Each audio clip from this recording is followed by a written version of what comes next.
ভারতের সবুজ ফসল দেশ জুড়ে ফলানো হতে চলেছে যে ফসল তা আজ লক্ষ লক্ষ কৃষকের বল ও ভরসা। কিন্তু আগাছা তার ফলন ক্ষমতা কমিয়ে দেয়। সরু পাতার আগাছা, মুথা জাতীয় এবং চওড়া পাতার আগাছা ধানের ফলনের ব্যাপক ক্ষতি করে। তবে এখন থেকে আগাছা বের হলেই নিয়ন্ত্রণ করুন।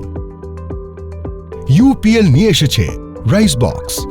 এটি ব্যাপক প্রভাবশালী প্রারম্ভিক অঙ্কুর বেরোনোর ঠিক পরে প্রয়োগ করার আগাছানাশক, যা ধানের ফসলে আগাছা নিয়ন্ত্রণের জন্যই বিশেষ রূপে প্রস্তুত। ধানের চারা রোপণ ও বোনা ধান দুই ক্ষেত্রেই উপযোগী।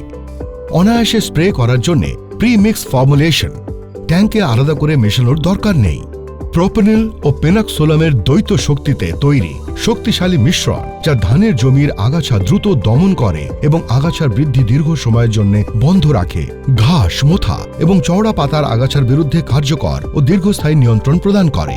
ফসলের কোনো ক্ষতি না করে প্রধান আগাছাগুলোকে সম্পূর্ণ নিয়ন্ত্রণ করে।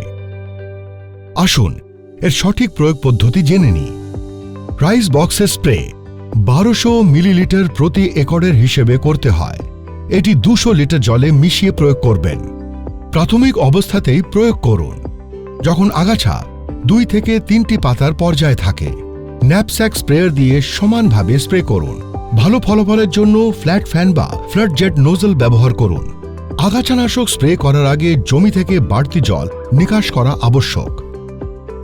স্প্রে করার 24 ঘন্টা পরে জমিতে আবার জল ভরবেন, আর স্প্রের পর অন্তত 7 থেকে 10 দিন পর্যন্ত জল আটকে রাখা উচিত।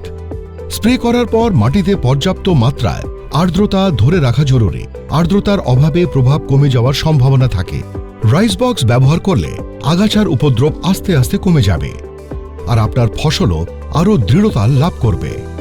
আগাছা নিয়ে দুশ্চিন্তা ভুলে যান, ভরপুর ফলনের আনন্দ উপভোগ করুন। ইউপিএল রাইস বক্স বিচক্ষণ কৃষকদের একটাই পছন্দ।